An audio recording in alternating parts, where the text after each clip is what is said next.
Hey Jet Setters, it's Joe from the Unveiling Paradise podcast. We've been getting a ton of great feedback about our show, and what we're hearing from you guys is that you love listening to real couples talk about their real wedding day experiences. From their favorite moments to, well, maybe the things they wish they would have changed, and of course, their tips for you guys. If you're searching those episodes, search Real Wedding Perspectives, and you'll find 4 of our very favorite couples talk you through their wedding day adventure. And of course, if you're planning your wedding here in Hawaii, hit us up and ask us about our Unveiling Paradise promo. Happy planning. Welcome everyone to the very last episode of our season for the Unveiling Paradise podcast show. Hello, Tessa. Woohoo! And we're here. End of the season. Yay. Cannot believe it. It feels so good to be done with season 6. Yay. Okay, so you guys know how we always wrap our season. It's with our listener Q&As. You know, we get a lot of great questions, a lot of fluff questions. We love them all. We love them all. So today we're going to take a crack at our favorite questions that we've gotten from our listeners, you guys. Thanks for listening to the show. We are so happy to have such a great following. We get so much great feedback. It's so much fun to work weddings with our listeners. So it's been a pleasure. So Tessa, are you ready to jump into this? Yep. Can't wait. All right, let's get started. Welcome to Unveiling Paradise, your go-to destination wedding podcast. I'm Tessa, wedding planner and owner of Fred & Kate Events. And I'm Joe, wedding and adventure photographer of Joseph Esser Photography. We are based in Hawaii, one of the biggest, most popular locations for destination weddings. We want to share our real-life experiences with you, give you insight from a professional's perspective, and still make sure you're having fun in the process. We're huge believers in the fact that planning a destination wedding can be one of the most amazing experiences, and we want to bring you along. We're so excited to talk with you about weddings, Hawaii, and everything else under the sun. So pack your bags and let's get started. All right, guys, welcome back to the show. We have about 10 questions that our listeners have sent in. How do you want to do this? Do you want to just take turns asking and answering, or do you want to, Well, are we each answering the question, or are we answering our own questions, or how's this working? I think I'm going to ask you one of our listeners' questions. You get to chime in, and then maybe if I have anything also I want to add on. Because I want to answer all of mine. They're good. So I'm going to answer all. Is that okay? All right, let's see what happens. Okay. I know you like to hear your own voice. So. I do. You talk a lot. I want to get in too. Sorry. Season 6. Try to do better. All right, here we go. So, but let me start with my question. You can answer it. Perfect. And then you can answer your question. Well, they're not mine. They're from people. So they've asked me. I feel like I should answer them. Fine. Okay, here we go. Great. Okay, so this question comes from one of our listeners. She asks, do you have any tips for a small, intimate wedding? I'm trying to plan a small, intimate wedding. It's like an elopement, 10 to 12 people. We have a pretty significant budget we want to spend on the luxuries of a wedding, but it's just very small. Like, what's your advice? I think this is actually a perfect question for you. Yeah, I love that question. You know, whenever we have small, intimate gatherings, but they have budget, we can kind of go all out. So the main issue that couples have is they don't want it to feel empty. They don't want to be, in a space where they feel like it's so empty, they have no friends, right? But even if they intentionally chose a smaller wedding, they don't want it to feel too empty. Like you have a big ballroom and it's just like a couple chairs and tables. Exactly. So for me, right, it's finding those venues. A lot of times we do either an outdoor venue or we do a venue, and if it's a bigger ballroom, we'll either drape it or we'll do vignettes in the different areas. So maybe they do cocktails in one area. They do a fabulous dinner in another, and we do dancing in another area in the same space. So it feels like you're intentionally moving together with this group. I've seen so many beautiful weddings where it's just this like kind of long, I don't know, they call it like a family style table where it's just one big table, everyone's sitting together. It's so cute. It's so intimate. I love it. Yeah. I love those long tables. It also is kind of fun, when we have budget, we go big on the food. We've had everyone have their own little mini wedding cake to take home. In addition to a big wedding cake, of course, we go big on the champagne, the bars having the top shelf, big coursed meal, so it's really kind of a nice experience if you have the budget. We're doing a wedding next week where they wanted big flowers. So we have a lot of flower everywhere. Every possible touch point will have flowers. Do you have to keep in mind when you're planning, even though it's a smaller guest count, like a hotel minimum or a venue minimum in terms of food and beverage? Correct. So if we're at a hotel or at a venue where they have a minimum, even if you have 10, 12 people, we're still trying to hit that minimum. Or if you can't hit it, you pay what's called attrition. So you're going to be paying this dollar amount no matter what. My thought is if you're going to get it, let's get everything we can. Go big, yeah. Go big. Pour that Dom Perignon. Pour the Dom, have the cake, have the course meal, have late night snacks, right? Yeah. Just give your guest this over-the-top, once-in-a-lifetime amazing experience. Okay, perfect. I love it. Okay, your question. Okay, here's the next question. One of our listeners had said, we are excited to do our wedding, but we end at 10 p.m. It's kind of early outdoors in Hawaii. Should we do an after party? Is it worth it for us to move our guests to a venue and do an after party? Oh, wow. Yeah, that's a great question. So I guess like for me, I've been seeing a lot of after parties recently at weddings because we do have like, there are some rules for noise ordinances. A lot of the venues, like there's a hard shut off time for anything outdoor. You just don't want to be like 10 p.m. pumping that bass in your neighbors or whoever is getting upset. So it's 10 p.m. Correct. Right? Everywhere outdoors in Hawaii. Yeah. So what we've been hired on to do recently, I think a lot more than in the past, is to cover like an hour or two of the after party. And it's fun because like I didn't really get to see it until we started doing a lot of photos at these after parties, but it's actually, I think, a really nice fit with the right crowd. You know, if you know your guests are going to be party animals and they're not going to be done dancing and, you know, celebrating, then I think it makes so much sense. It costs money. Obviously, it costs a little bit more. But I think for me, like sometimes you get to the end of the night and it's just getting started. I think all of our listeners know if that's your crowd, do it. You know, if it's not your crowd and you're like, I want to go to bed at 10 o'clock, then don't. But, you know, for me, I think it's a lot of fun. What do you think? Do you love it? You know, I love and hate it. And the reason is, depending on where they're getting married, depending on where their wedding is, if we're trying to move them to an after party and it's an hour away or 30 minutes away, we've lost the energy, right? Everyone's sobering up. You cannot stay high and drunk for an hour on a bus. Hopefully nobody's getting high. I didn't mean high like that way. I meant high energy. No one's doing drugs. It's illegal. But can they keep up that energy for an hour or even 30 minutes or even 20 minutes to walk somewhere else, right? Can they keep that energy high? If not, then sometimes I feel like the after party might not be worth it. Going back to, I think one of my favorite pieces of advice, know your crowd, know your audience. If you're party animals and you're going to do an after party, pick the right venue to do it at. Something that's easy, that transition is simple. Exactly. Indoor, you can stay later and you don't have to worry about a transition. So next question, I love this one for you. Doing a tasting. So our listener asks, is doing a tasting, like, you know, I guess you're thinking like a tasting of your menu, choosing the different menu items at your wedding. Is this a must do or maybe we don't even need to do it? What are your thoughts? Yeah, that's a good question. And I think it really kind of depends on the couple, right? If food is their number one priority and it's going to make or break their wedding, then yes, tasting is a must. Even if they don't live here, I have had couples fly in to do their tastings because it's that important. If food is, you know, one of those things where you're like, okay, you know, we're at a good hotel, we know their food is good, we're good. Or if you're catering off-site at an outdoor venue and you're like, listen, we want to dance, obviously we want to feed people, the food will not make or break us, then it's not necessary, right? So it really kind of depends. If you're local and you live here, why wouldn't you do a tasting? 100%. But if we're talking to, you know, if this listener is a destination couple and they're not here, how important is the food to you?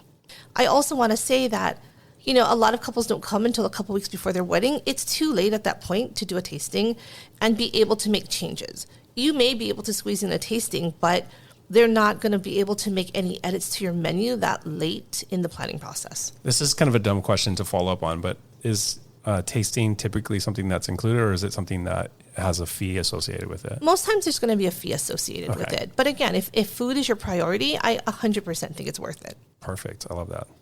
Okay, tying into your question, I think one of our listeners asked another food question, so I'm going to throw it to you, Yep. but then maybe I'll answer it too. Okay. Is it about cake? It's not, surprisingly. Thank God. No one asked about cake. I think they know my stance, so no one asked anything about cake.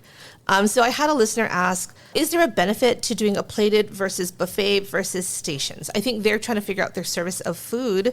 And so they were asking us, plated, buffet, or stations, which one is best? So it's funny, you and I had a wedding, it wasn't maybe like 6 months ago, that they had food stations. Yep. And so they had, I don't know, they had like a ramen station. They had, what else? They had Hawaiian food.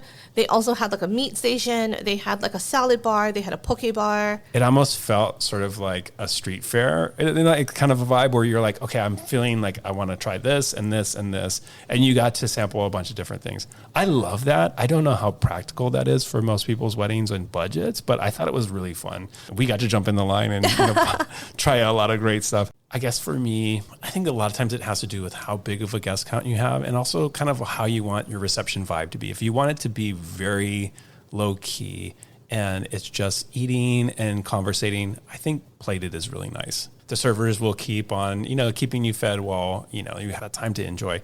Buffet, I feel like, is a little bit quicker, so like if you have 300 people and you want to feed them and let them have those choices, I think buffet makes more sense. I personally like a buffet, because I think, you get to choose what you want, and there's always, I feel like with buffets, you have a lot more options. With plated, it's like you get one or two choices. Right. And it's funny because I think something you said, I felt like, was I thinking exact opposite? I think we're just not explaining it the same. But for me, a plated is a lot more formal, so if you're doing black tie, if you're doing, Sure. just kind of a more formal vibe, because I think you said casual, but I think I think you're saying it's more so because they can kind of talk story with each other. Yeah. In terms of the meal and the overall situation, a plated is more formal. You're right. So the presentation, I think you're saying, is more formal. And the service, everything And the about service, it. yeah. So everything about it is more formal than a buffet. The presentation, the fact that people stay in their seats, they're not being asked to walk around and carry plates on their hands. Like, that's why they have servers, right? Yeah. So everything about it is more formal. With the buffet, like you said, it's a lot easier for people to kind of pick and choose. If you have people with a lot of dietary needs and restrictions or just kind of picky with their food, buffets are often easier than a plated, right? With a plated, you need to get everyone's meal choice. What are they allergic to? Make sure that they have special accommodations for each one. Whereas a buffet, and I think you know this about me, there's one hotel here where they have the best garlic chicken. I will just eat the skin. I know it's gross, but I will eat some mushroom ravioli and some skin because I can. But I think, like, going back to that initial experience, right? When you have a plated meal, the meal service is a lot longer, right? And I think there's these breaks between the meal service where a lot of times our couples will go around and they'll mingle and you have that time to conversate versus I feel like a buffet is go eat and then move on to the next thing. I hear what you're saying, but my thought is this, right? With a buffet, you do push through quickly. So within, say, 30 minutes, everyone has gotten food, eaten, and now they have, 30, 45 minutes where the couple can go around and talk to everyone because they're done eating. You're not stopping at their table in the middle of them trying to eat their filet mignon, right? So the buffet to me lends to more mingling and socialization. They're standing up, they're walking around, they're talking, they're sitting at their table, they're eating, and then they have time to chat versus the plated. It's really, you're just being locked to your table waiting for all these courses to come out. Okay, Tessa, I love this question. I actually don't know the answer to it, so here we go. This comes from one of our listeners who is doing their wedding at the Hyatt. Okay. Okay. And they say, can I pay for my entire wedding with a credit card? Because they want to get all of those, Hyatt rewards points and they can, get the globalist status or whatever.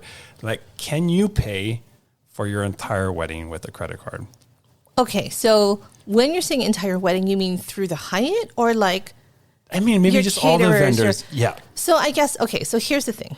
For sure at the Hyatt, you can pay by credit card because you can get your Hyatt points. So you get points and you can get credit card points. So if you have a Hyatt credit card, you can double up. Oh, that's huge. So that's huge. So if you are looking at a venue that has, points like that, take advantage of it for sure. In terms of your entire wedding, I think it's going to depend on your vendors. I know a lot of smaller vendors like photographers or florists that want check or cash only.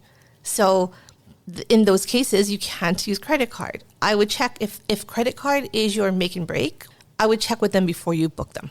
What's interesting too about when you're saying that is I always am skeptical if someone says we only take cash, right? There's no guarantees when you're doing a transaction with cash that you have consumer protection. With a credit card, you always have consumer protection. So if somebody tries to fraud you, they like say they're going to do all these things and they fraud you, your credit card company is there for you. If you take cash or check, like you don't have those same protections. Like for our company, we only do credit card for that reason alone. Actually, just because I'm also a horrible bookkeeper. That makes a lot of sense. But the other thing I think that you also have to keep in mind too with credit cards is some companies will charge you that credit card processing fee. Some don't. So that's something I think you have to also watch out for. Yeah, for sure. The credit card fees are something to think about, but it's also understanding that if you want to pay solely by credit card, every vendor is different. Hotel, 100% yes. So if you're trying to get those points, definitely use your credit card. Love it. Okay, Joe, next question. And this is from one of our listeners who has a lot of friends and family and is trying to figure out how to narrow down their guest list. So what she asked is, we have on our list about 200 people. We need to cut down realistically to 100. Do I have to invite my family? Because if I invite them, I can't invite friends. Do I have to invite all of my family, is what she said. I say no. Controversial. Go ahead. That's it. Maybe you don't. Maybe it's we talked about this in a previous episode, the kid-free wedding, where no kids are allowed. Maybe this is a family-free wedding. We'd love for you to be there, but if you're related to the couple, sorry, you guys can't go. I mean, okay, so here's my thought. What are the biggest costs for a wedding? It's usually food. The difference between 100 guests and 200 guests is huge. How do you curate that perfect list where you have the really important people in your life without offending everyone? I think it's a really tricky question, but you gotta just say budget's budget. I think that's what it is. Sure. And if I can add my own 2 cents, I think it's important to figure out where in your family you want to stop. For my husband and I, my family is a lot smaller than his. We are, there's my brother and my sister. My sister has a husband, and we don't have any extended. He has 4 brothers, and they have wives with kids, and their kids have kids. So his immediate family is about 25, and mine is 7. And so for us, it's, okay, how far down on that list could we go to invite everyone to our wedding, right? Where was that cut for his family, and where was that cut for mine? On my side, I invited a couple of cousins because they were close to me. We grew up together. For him, his immediate family, his brothers and their family was all he needed. So it was different with both of our sides, but it's also understanding that there's no right way to cut family. Okay, here's actually a better analogy that I think I'm going to use for my answer. I love this so much. It's kind of like your wardrobe test, right? So there's some family and friends that maybe you haven't seen for 5, 10, 20 years. They're not that important. Just like if there's a piece of clothing that is in your closet that you haven't worn for 5, 10 years, they don't make the cut. You can send that to Goodwill. Like same thing for your family.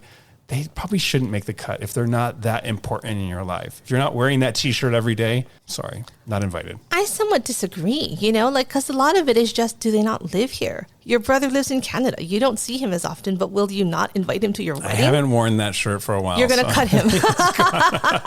Okay, noted. Any special parties? I'm just saying, sometimes it's distance. It's not that you don't want to see them. I would say if it was a local wedding, everyone lives here and you don't see them, fine. Right. Wardrobe test. But some people physically just, live afar, live abroad. Okay, fine. Okay. I can get behind that. Okay, next question. This is kind of a fluff question. I don't know how seriously you want to take it. Tessa, this one is specifically written for you. It says Tessa, not yes. Joe. I don't like this listener. I'm sorry, you guys. Don't use names. But they ask, what is your favorite wedding trend? So I guess, what is your favorite wedding trend you're seeing right now? Got it.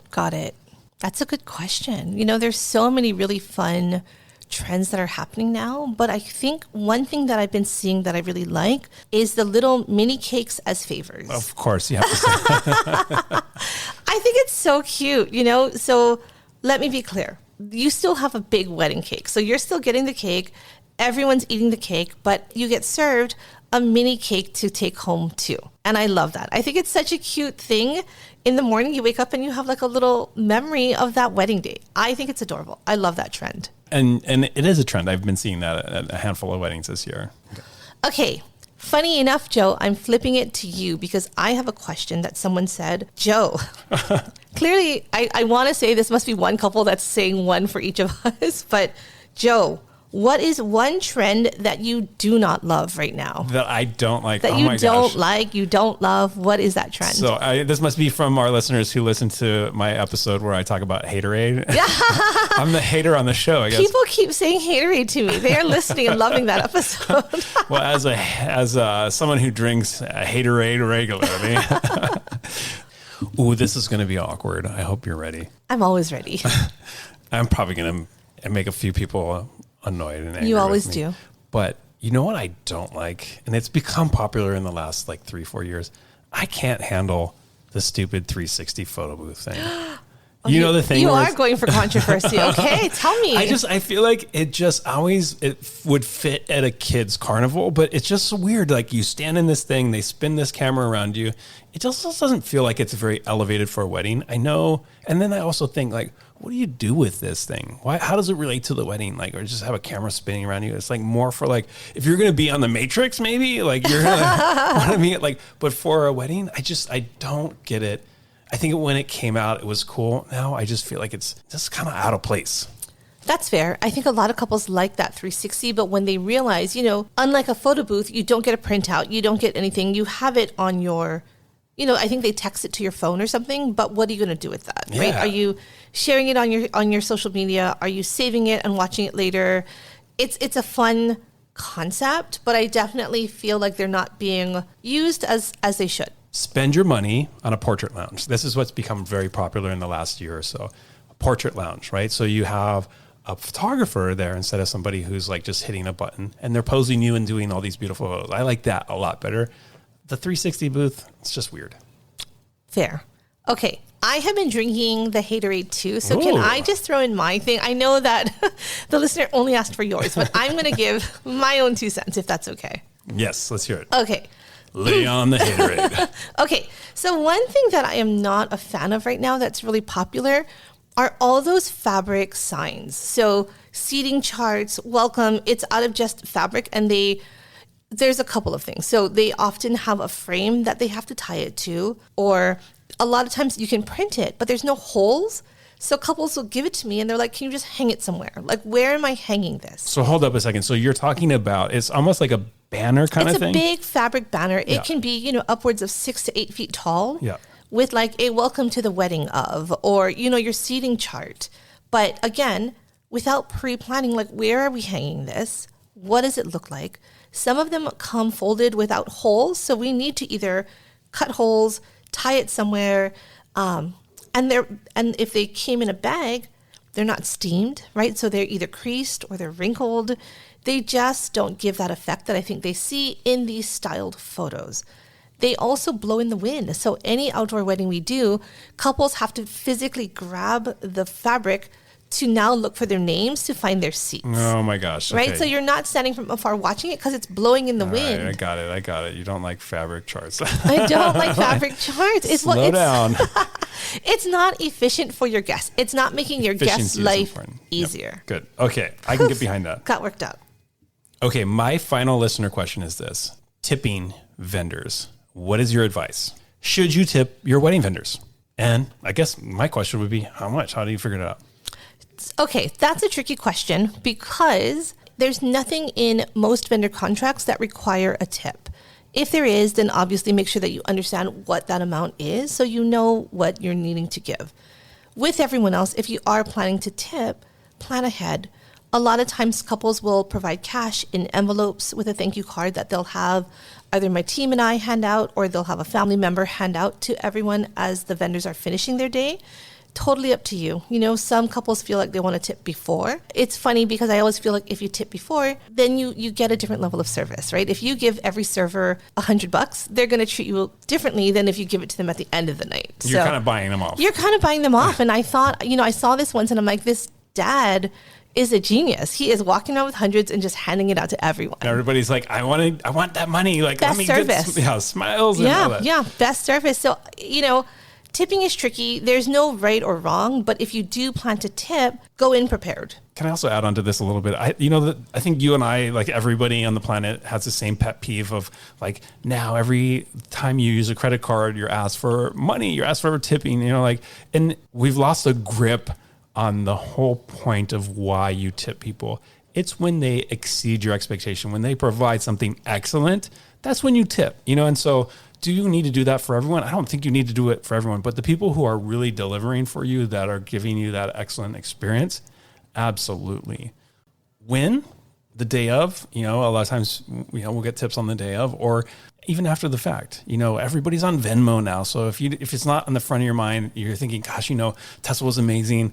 We want to, you can always reach out and get their Venmo and do it that way too. So I think tipping has become a lot easier, but again, like what's the intent of it? I think it's just when you have that excellent experience, that's when it's called for. Fair. Now, last question. This one's for you. And our listener said, I don't have a theme or color for my wedding. Do I need that, or can I just have an awesome wedding? Interesting. It's a great question, because I think in the last year, I've had a few weddings where, we're putting together like their photo booth design, and we like to tie that into the overall vibe. And they're like, we just don't have a theme. We don't have colors.